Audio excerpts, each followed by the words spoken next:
नमस्कार दोस्तों, हमारे YouTube channel knowledge with Rahul Babra में आपका स्वागत है। जैसा कि आप जानते हैं कि हम यूपीएससी द्वारा विगत 25 वर्षों में पूछे गए topic wise solved previous questions की सीरीज को कवर कर रहे हैं। हमने पिछले वीडियो में प्रश्न संख्या 50 से 60 तक के प्रश्नों को कवर किया था।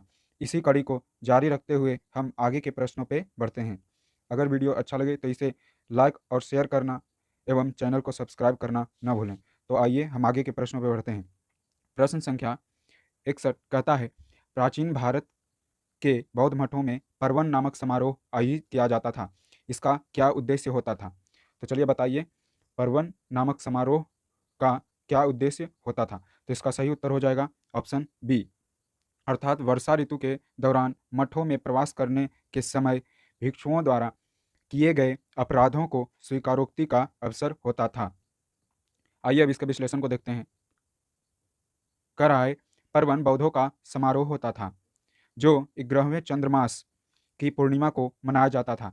बौद्ध भिक्षु वर्षा ऋतु के दौरान मठों में प्रवास करते थे तथा अपने अपराधों की स्वीकारोक्ति करते थे। इस प्रकार परवन समारोह आयोजित करने का उद्देश्य बौद्ध भिक्षुओं द्वारा मठों में प्रवास के दौरान की गई अपराधों की स्वीकारोक्ति होती थी। चलिए अब आगे के प्रश्नों पर बढ़ते हैं। प्रश्न संख्या 62 कहता है, विशाख दत्त के प्राचीन भारतीय नाटक मुद्रा राक्षस की विषय वस्तु क्या है? तो चलिए बताइए, विशाख दत्त द्वारा रचित पुस्तक मुद्रा राक्षस की विषय वस्तु क्या है? तो इसका सही उत्तर हो जाएगा ऑप्शन डी, अर्थात चंद्रगुप्त मौर्य के समय में राज दरबार की दुर्भिसंधियों के बारे में यह पुस्तक बताता है।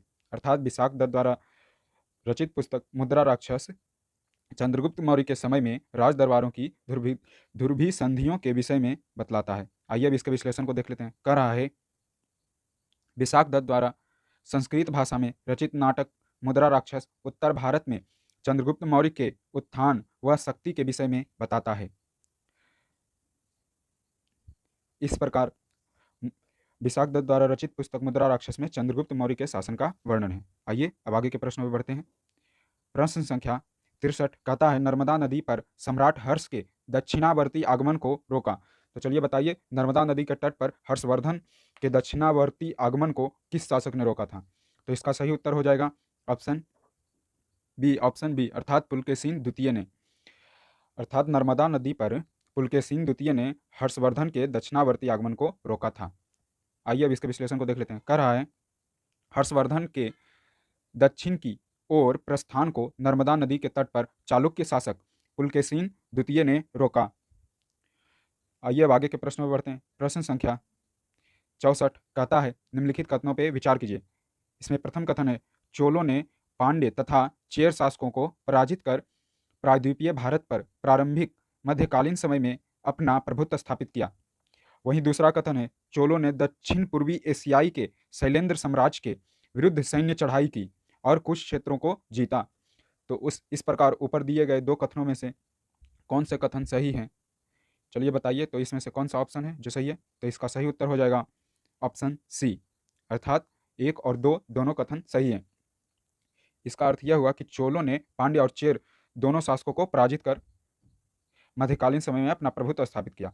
वहीं साथ ही चोल शासकों ने दक्षिण पूर्वी एशियाई के शैलेंद्र साम्राज्य के विरुद्ध भी सैन्य चढ़ाई की और कुछ क्षेत्रों को जीता। आइए अब इसके विश्लेषण को देख लेते हैं। कह रहा है, चोल शासक राजराज प्रथम ने पांड्य तथा चेर शासकों को पराजित कर प्रायद्वीपीय भारत पर प्रारंभिक मध्यकालीन समय में अपना प्रभुत्व स्थापित किया। इसके अतिरिक्त इसने श्रीलंका के उत्तरी भाग को भी जीत कर चोल साम्राज्य की एक प्रांत बना दिया तथा मालदीव पर भी आधिपत्य स्थापित कर लिया।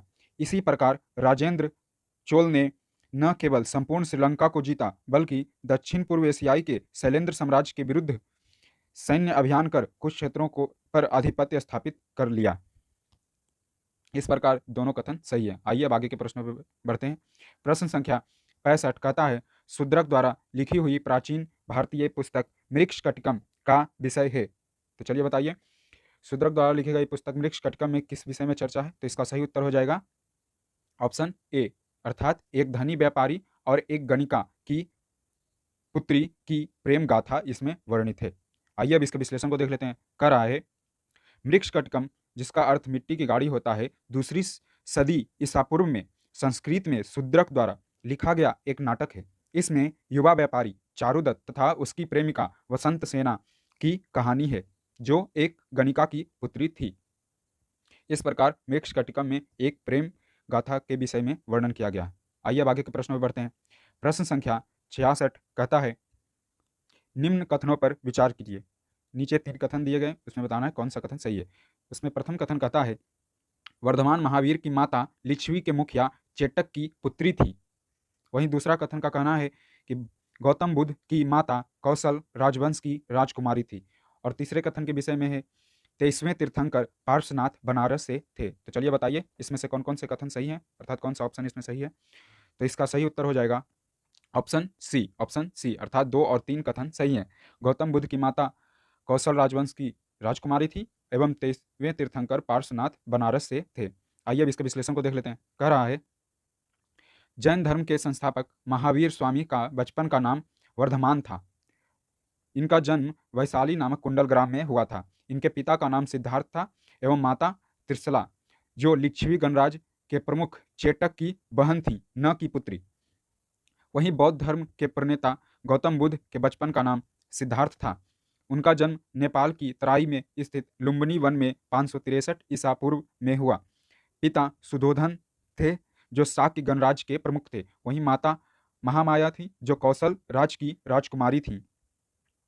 अगर जैन धर्म के 23वें तीर्थंकर की बात की जाए तो वे पार्श्वनाथ काशी नरेश अश्वसेन के पुत्र थे, अतः इनका संबंध बनारस से था। इस प्रकार कथन 2 और 3 सही थे। आइए अब आगे के प्रश्नों पर बढ़ते हैं। प्रश्न संख्या 67 कहता है, निम्नलिखित कथनों पर विचार कीजिए। पिछले प्रश्न के जैसे ही इसमें भी 3 कथन दिए गए हैं और सही कथन के विषय में बतलाना है। तो प्रथम कथन कहता है, अंतिम मौर्य शासक वृद्रथ की हत्या उसके प्रधान सेनापति पुष्यमित्र शुंग ने की थी। वहीं दूसरा कथन में कहा गया है कि अंतिम शुंग राजा देवभूति की हत्या उसके ब्राह्मण मंत्री वासुदेव कण्व ने की और उसके राज सिंहासन को हथिया लिया। एवं तीसरे कथन में कहा गया है कि आंध्र ने कण्व राजवंश के अंतिम शासक को पदच्युत किया था। तो इस प्रकार बताइए उपयुक्त कथनों में से कौन से कथन सही हैं। तो इसका सही उत्तर हो जाएगा ऑप्शन डी, अर्थात 1, 2 और 3 सभी कथन सही हैं। मौर्य साम्राज्य का अंतिम शासक वृद्रथ था, जिसकी हत्या पुष्यमित्र शुंग ने की थी। वहीं शुंग वंश की बात की जाए तो इसके अंतिम शासक देवभूति थे, जिनकी हत्या वासुदेव कण्व ने की। अगर आंध्र सातवाहन वंश की बात करें तो इन्होंने कण्व राजवंश के अंतिम शासक को पदच्युत किया और उनकी गद्दी हथिया ली। इस प्रकार इसके सभी कथन सही हैं। आइए इसके विश्लेषण के विषय में देखते हैं। कह रहा है, सभी कथन सही हैं। अंतिम मौर्य शासक वृद्रथ 185 ईसा पूर्व में सेनापति पुष्यमित्र शुंग द्वारा मारा गया। शुंग वंश के अंतिम शासक देवभूति की हत्या उसके अमात्य वासुदेव ने 73 ईसा पूर्व में की। तत्पश्चात उसने कण्व वंश की नींव डाली। कण्व वंश का अंतिम शासक सुशर्मा था। इसकी हत्या 60 ईसा पूर्व में सिमुक ने की, जो आंध्र सातवाहन वंश का संस्थापक था। इस प्रकार दिए गए उपर्युक्त सभी कथन सही हैं। आइए अब आगे के प्रश्न में बढ़ते हैं। प्रश्न संख्या 67 कहता है, निम्नलिखित कथनों पर विचार कीजिए। इसमें 2 कथन दिए गए हैं, इसमें से बताना है कौन सा कथन सही है। पहला कथन कहता है, चीनी यात्री फाहियान ने कनिष्क द्वारा आयोजित की गई चतुर्थ महान बौद्ध परिषद में भाग लिया। वहीं दूसरा कथन में कहना है कि चीनी यात्री ह्वेनसांग हर्ष से मिला और उसे बौद्ध धर्म का प्रतिरोधी पाया। तो बताइए प्रयुक्त में से कौन से कथन सही हैं। तो इसका सही उत्तर हो जाएगा ऑप्शन डी, अर्थात उपर्युक्त में से कोई कथन सही नहीं है। उपर्युक्त में दिए गए दोनों कथन गलत हैं। आइए अब इसके विश्लेषण को देखते हैं। कह रहा है, दोनों कथन गलत हैं। चतुर्थ बौद्ध संगति कनिष्क के समय कश्मीर में आयोजित हुई, जिसकी अध्यक्षता वसुमित्र ने की। चीनी यात्री फाहियान, जो 399 ईस्वी से 414 ईस्वी तक रहा, चंद्रगुप्त द्वितीय के समय भारत आया था। चीनी यात्री हुएनसांग 613 ईस्वी से 630 ईस्वी के मध्य हर्ष के समय भारत आया। उसने हर्ष को बौद्ध धर्म का प्रतिरोधी नहीं बताया। इस प्रकार उपर्युक्त में दिए गए दोनों कथन गलत है। आइए अब आगे के प्रश्न में बढ़ते हैं। प्रश्न संख्या 69 कहता है, प्राचीन धर्म ग्रंथ के संबंध में निम्नलिखित कथनों में से कौन सा एक सही है? तो चलिए बताइए इसमें से कौन सा कथन है जो सही है। तो इसका सही उत्तर हो जाएगा ऑप्शन सी, अर्थात प्रथम शतक ईस्वी में जैन धर्म को कलिंग के राजा खारवेल का समर्थन मिला, यह कथन बिल्कुल सही है। आइए अब इसके विश्लेषण को देख लेते हैं। कह रहा है, दक्षिण भारत में जैन धर्म का प्रचार भद्रबाहु के द्वारा हुआ। पाटलिपुत्र में आयोजित प्रथम बौद्ध संगति के पश्चात जो लोग भद्रबाहु के नेतृत्व में थे वे दिगंबर कहलाए तथा स्थूल बाहु के नेतृत्व में श्वेतांबर। प्रारंभ में जैन धर्म में मूर्ति पूजा का प्रचलन नहीं था। विभाजन के पश्चात श्वेतांबर अनुयायियों ने महावीर तथा अन्य तीर्थंकरों की मूर्ति पूजा को प्रारंभ किया। अतः विकल्प सी सही है। कलिंग राजा खारवेल ने जैन धर्म को समर्थन दिया। आइए अब आगे के प्रश्न में बढ़ते हैं। आज का हमारा अंतिम प्रश्न संख्या 70 कहता है, निम्नलिखित 4 वेदों में से किस एक में जादुई माया और वशीकरण का वर्णन है? तो जैसा कि आप देख सकते हैं यह बहुत आसान सा प्रश्न है। तो चलिए बताइए इसका सही उत्तर क्या हो जाएगा। तो इसका सही उत्तर हो जाएगा ऑप्शन सी, अथर्ववेद। अर्थात अथर्ववेद में जादुई माया और वशीकरण का वर्णन है। आइए अब इसके विश्लेषण को देख लेते हैं। कह रहा है, अथर्ववेद में तंत्र मंत्र जादू आदि से संबंधित ग्रंथ हैं। इसमें जादू टोना व वशीकरण से संबंधित मंत्र हैं जिनका प्रयोग बुरी शक्तियों व बीमारियों को दूर करने के लिए किया जाता था। इस प्रकार अथर्ववेद में तंत्र मंत्र व जादू टोना से संबंधित है। आइए इस प्रकार आज के वीडियो का समापन हुआ। आगे के प्रश्नों की चर्चा हम अगले वीडियो में करेंगे। Thanks for watching. अगर वीडियो आपको अच्छा लगा हो तो इसे लाइक और शेयर एवं सब्सक्राइब करना न भूलें। जय हिंद।